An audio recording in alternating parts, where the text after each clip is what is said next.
Hey there, I'm Emma from mmmEnglish.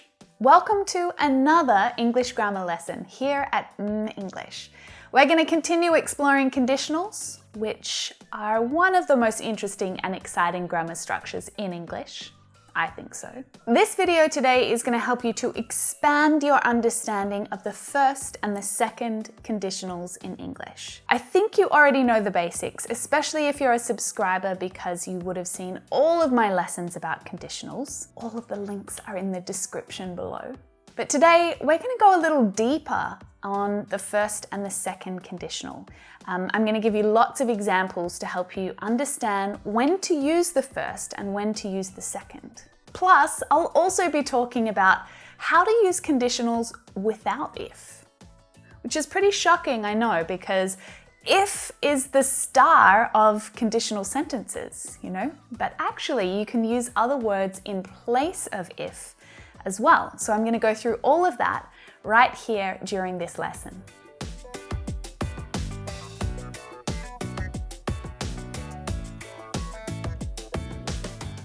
Okay, let's do a quick check together before we get started. You know there are 5 different types of conditional sentences. You know that the basic form of all of these sentences is the same, right? We have an if clause and a main clause. And the things that are different about these 5 types of conditional sentences relate to time and also to verb tense. Now, if you don't know any of these things, don't worry about it, but I do recommend that you check out this lesson up here. It's an overview of conditional sentences. It might help to jog your memory and get you thinking correctly about conditional sentences before we get started here. So I want you to tell me, what's the difference between the first conditional and the second conditional? So the best way to think about it is the first conditional is real. We use it to talk about things that are possible in the future, and there's a likely chance of it happening. So to make the first conditional, it's simple. We use the present simple verb in our if clause, and we use the future tense will in our main clause. So we use will along with a bare infinitive verb. If I miss the bus, I will take a taxi. If they lose the game, they won't go to the finals. If you get too close to the flames, you'll get burned. So notice that with all of these examples, these are real, they are possible, and they're likely to happen in the future. Now, when we move to the second conditional, we actually have to leave the real world, the actual world behind us. Because although there is a possibility of the result happening, when we use the second conditional, it tells us that the action is quite unlikely. So it's often called the unreal tense. So we use the second conditional to talk about imaginary situations in the present. So these are unreal situations. But we also use it to talk about unlikely future outcomes as well. So it looks like if and the past simple in our if clause, and then would with the bare infinitive verb following in our main clause. If I missed the bus, I would take a taxi. If they lost the game, they wouldn't go to the finals. If you got too close to the flames, you'd get burned. Wait a second. These examples look pretty similar to the first conditional examples, right? So with just a couple of little edits, we have subtly changed these results to seem less likely. Suddenly, we've got a set of hypothetical or imaginary situations and their results, but those results are unlikely to actually happen, right? Such is the second conditional. Many ideas can be correctly expressed in English using both the first and the second conditional sentence structure. But each type of sentence changes the meaning noticeably. So you really need to be careful about which type of sentence structure you're using. You've got to carefully choose. So let's look at a couple of examples to help you out. So we've got, If I miss the bus, I will take a taxi. If I missed the bus, I would take a taxi. Now, in the first example, this is real and possible. It's based on an actual situation. Just imagine that you are walking down the street quite quickly towards the bus stop because it's actually the exact time that the bus is supposed to arrive. And there is a chance it's pulling up at the bus stop right now. You're hoping that it's not because you're going to be late otherwise, right? You still want to make it to work on time. But in your head, as you're walking, you're coming up with a backup plan, right? A plan B. Here's what you're going to do. If I miss the bus, I will take a taxi. So this situation is based on a real life scenario, right? Something that is likely to happen. There's a good chance that that bus has already come to the bus stop and you're not there. But the second example in the second conditional, totally imaginary. Maybe I've got no plans at all to take the bus. Maybe I don't even take the bus to work. Or perhaps I'm extremely punctual. I'm almost never late to the bus.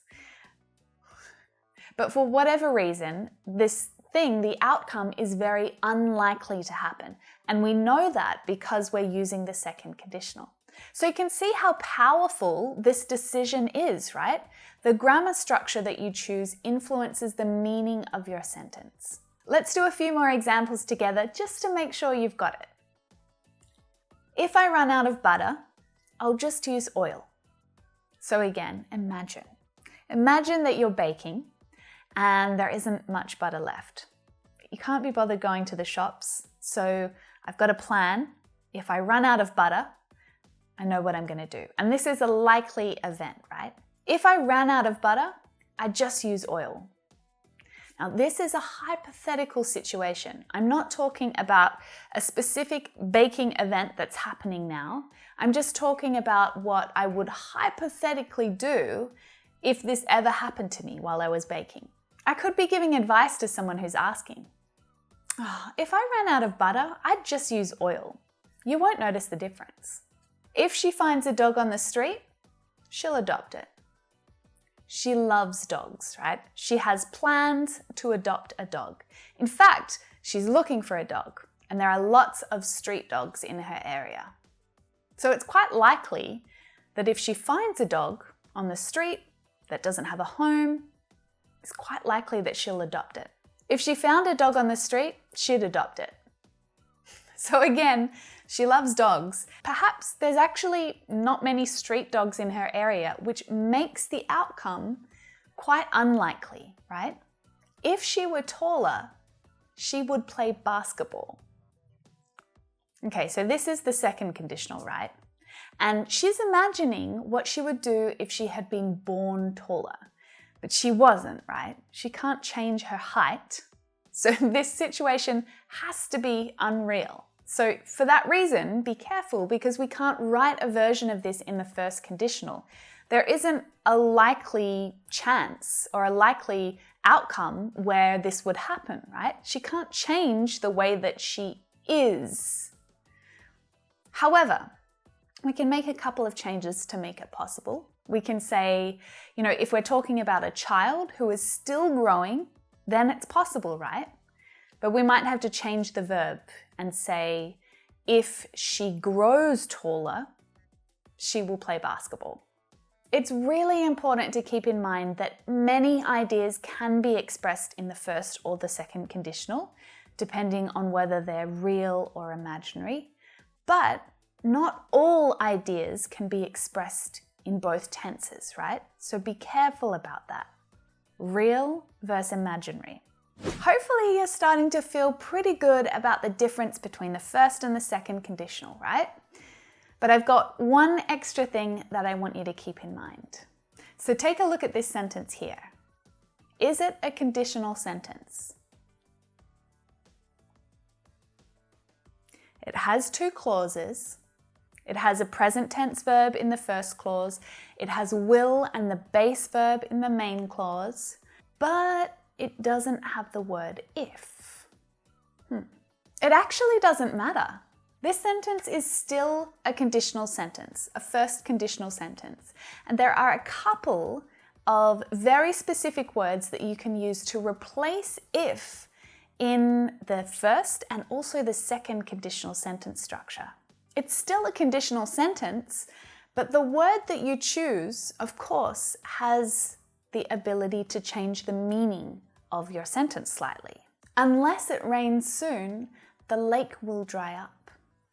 Or, if it rains soon, the lake won't dry up. Both of these sentences are okay, they're great, but of course, the change affects the meaning of our sentence slightly. So we need to be aware of that. So you can definitely replace if with the word unless, but the meaning is slightly different. It means if not, or except if. And you can use unless in the first and the second conditional sentence structure. But it can't be used to talk about past situations that can't be changed, right? So you can't use unless in the third conditional sentence structure, for example. Check out some examples. Unless she apologizes, I will not forgive her. Unless it gets below 0 degrees, the water won't freeze. Unless they fired me, I wouldn't leave the company. Besides unless and if, we can also use as long as, which is really, really useful if you want to set a limit or a condition on the expression. So this is like saying if and only if the condition happens. So if the condition doesn't happen, then the result is not possible or it's not allowed. As long as is usually used with the first conditional because it's used when the result is expected. As long as I get time off work, I'll come for a visit. As long as it's not too crowded, we'll stay for dinner. As long as he finishes his homework, he'll join you at the skate park. Great work, we're almost done. We've got one more option to replace if with, and that is using supposing or supposing that. So using supposing that helps the listener to imagine a situation. So it's really similar to using if, but just with a bit of extra command to really tell the listener that you want them to imagine, turn on their imagination. Now, it can be used in either the first or the second conditional, but it's much more comfortable in the second conditional for sure, because you're imagining, right? Supposing I can change my flight, I'll come a few days earlier. Supposing you got a huge Christmas bonus, would you go on a holiday? So conditionals can be quite cool, really. You can tweak and you can change them to help add extra layers of meaning in your sentence. And the best way to become familiar with conditional sentences is to start writing them and to start experimenting with them. And right now, we're going to jump into a really quick quiz to help you put what you learned here today into action. So I'm going to give you a few different situations and you're going to decide which conditional sentence is the best one for you to use. So I want you to write your answers down in the comments below so that I can come down and I can check them for you. And if you're feeling up to it, try and experiment a little with if. Perhaps you can use one of the other words or expressions that we practiced. As long as, unless. Right, so here's a situation. It's my friend's birthday next week. I want to get her a present and I always forget things like birthdays. And she always gets quite upset when I forget things. So, in the quiz, I'd ask you to pause the video just for a second to think about the situation. But let's just do this one together. So, this situation is pretty real, right? There's a birthday planned next week.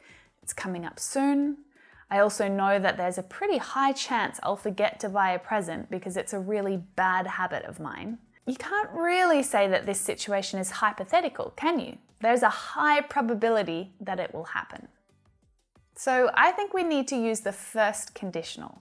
So a good sentence would be, If I forget to buy my friend a birthday present, she will be upset.